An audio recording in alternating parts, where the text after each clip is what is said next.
So my name is Helen Adams. I'm a physician assistant in New York City at Mount Sinai Medical Center, Department of Hepatology. Yes, and my name is Emily Przybyl. I'm also a physician assistant at Erie County Medical Center in Buffalo, New York. Okay, so our topic today is chronic hepatitis B. Yeah, so it's a big.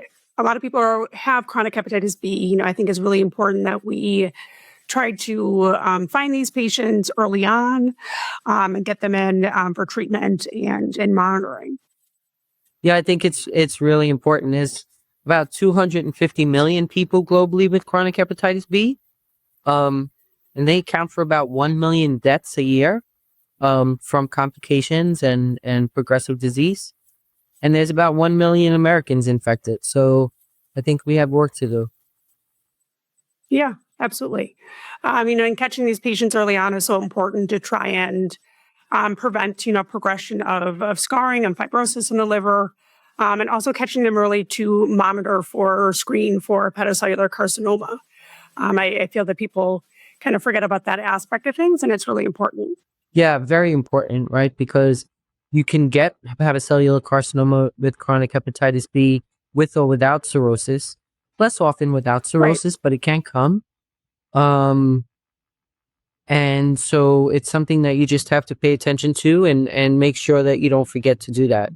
It's way too often that we get patients referred to us with hepatocellular carcinomas because their primary wasn't aware of screening guidelines and things like that. Yeah, I agree. It's devastating when you have a young patient, in their 20s or 30s with hepatocellular carcinoma, and this could have been caught early on and managed. It really can be devastating. Yeah, because most people don't realize that HCC can be managed and can be addressed if you catch it early, and patients just go on without incident afterwards. Right. All right. So let's get into kind of the nitty gritty of the diagnosis. Helen, what do you think is the most your trickiest part of the diagnosis? I'm not sure it's all that tricky, right? So I highly recommend everybody get one of these things. Okay, it's kind of that little cheat sheet chart that you keep above your desk, so that when you get your results back, you can try to figure out, does the patient have resolved infection? Are they immune? Do they need to be vaccinated? So having a tool like that is great because then you don't have to go in the books. I used to keep one of these things over my desk when I was a new PA. I worked ID as a new PA, so we saw a lot of Hep B, and I made sure I kept that above my desk. But testing is really important, and very often I find that people don't test completely. So it's real important to remember that quote-unquote triple panel testing. So hepatitis B testing should include a surface antigen, a surface antibody, and a core antibody. All those three should be sent in order for you to properly make a diagnosis. Right.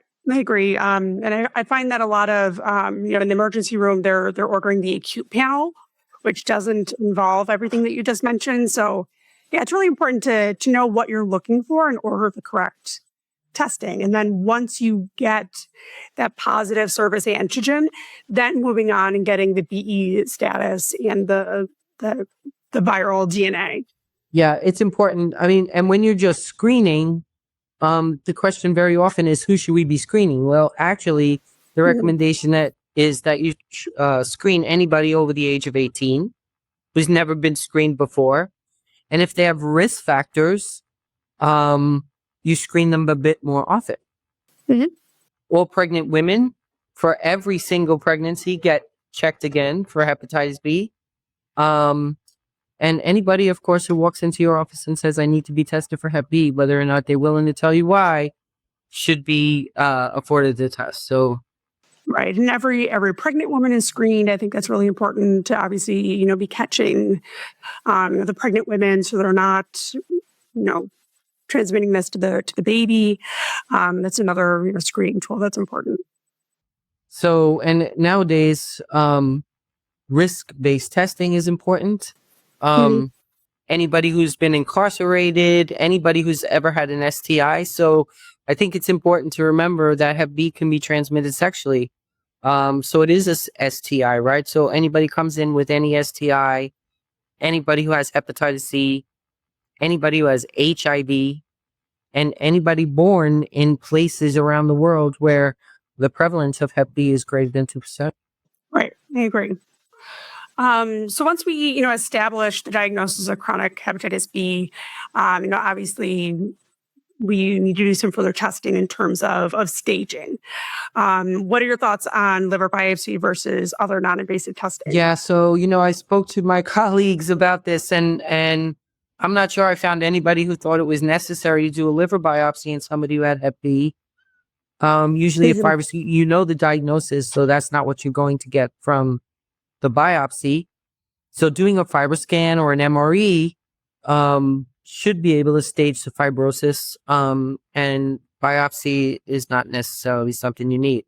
If you thought there was something else going on, some other comorbid liver disease, you might want to go ahead and do a liver biopsy. Yeah, that's a good point. And also, I'd like to add that in our practice, we do serial fibroscans.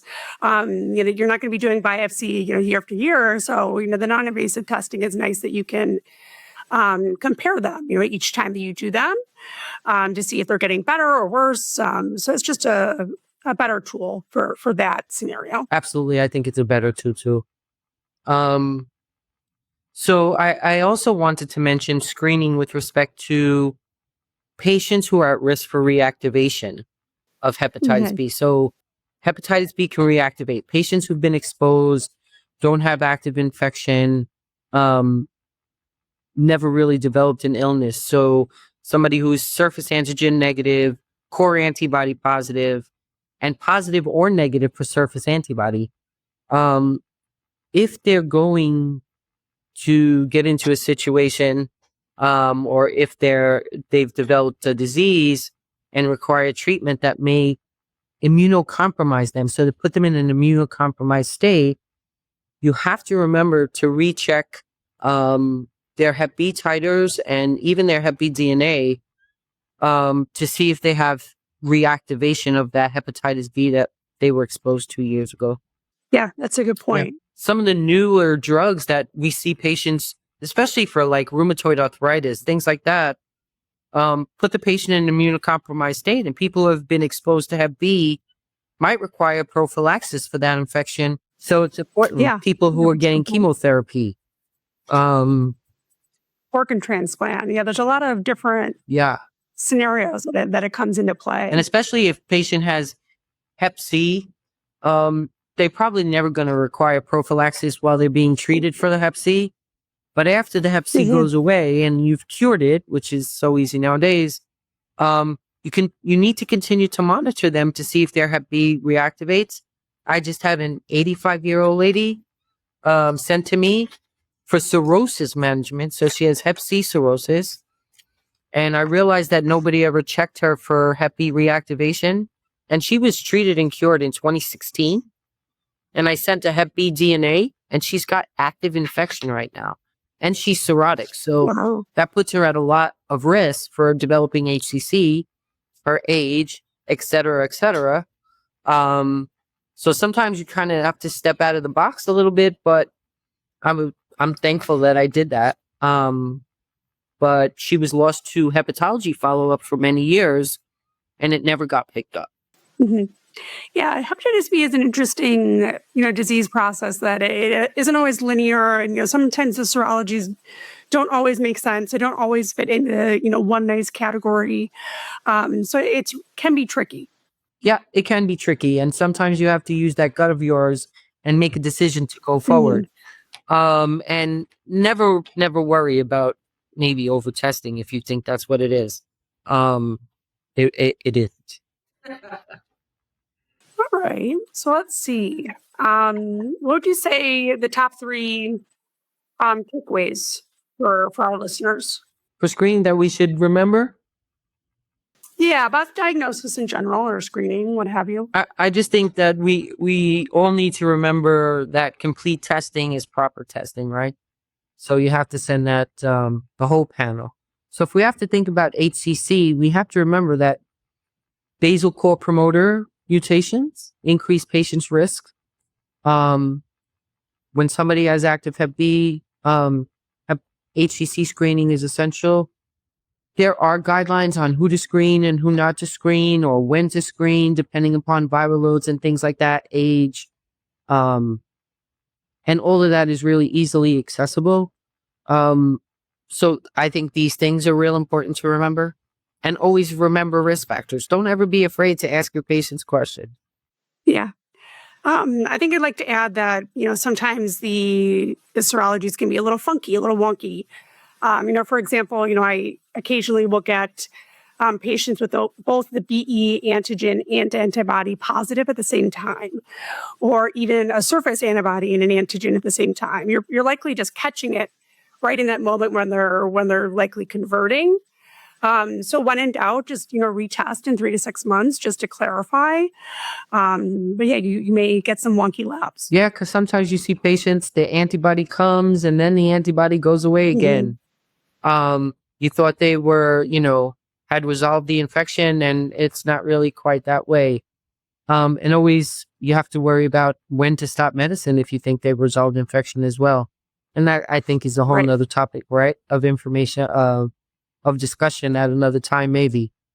But yeah, it seems simple and it can get a little tricky, but it really isn't that difficult. Guidelines are available, and little cheat sheets like the one I showed you earlier make diagnosis easy. But yeah, you have to be careful once in a while. And the other thing right now to remember is a lot of HIV medication no longer has hepatitis B suppressive qualities, right? So for years and years, everybody was on a medicine. HIV patients were on medicine that also actually suppressed Hep B. About a year ago, when these new medicines started to come out, they were tenofovir free. I guess with patients changing hands, doctor over doctor over doctor, and no longer having that paper flow sheet at the beginning of the chart. Now that nobody uses charts, it was being overlooked that the patient actually had hepatitis B, or that they were exposed to hepatitis B. And so these medicines were changed, and then all of a sudden hepatitis B flared. There are HIV patients who had to get transplanted secondary to this. So you have to know your patient's history, real important. Make sure you know their Hep B status out all the time. All right. And where do you typically look for your guidelines? Is it, AASLD? So where are you looking? Yeah, so AASLD has great guidelines with respect to testing and treatment, but there are many sources, right? So the American Gastro Association are the people who put out the reactivation guidelines. WHO, if you're talking about HCC screening, the AASLD, WHO, EASL. And if you look to China's guidelines, they just say treat everybody, right? But they're all a little bit different. And I think you have to decide who's you're going to use. And most people follow AASLD guidelines. But they're very easy to find online. Yep. Yeah, I'm a big fan of UpToDate as well, in addition to everything that you mentioned. So yeah, it's right there it's in our chart. Yeah. Use Epic. Yeah, it's easy to access for us. Yeah. All right, everyone. Thank you for listening. For further information, please visit the GAP website or the GAP ACE app. Okay. Have a great day, everybody.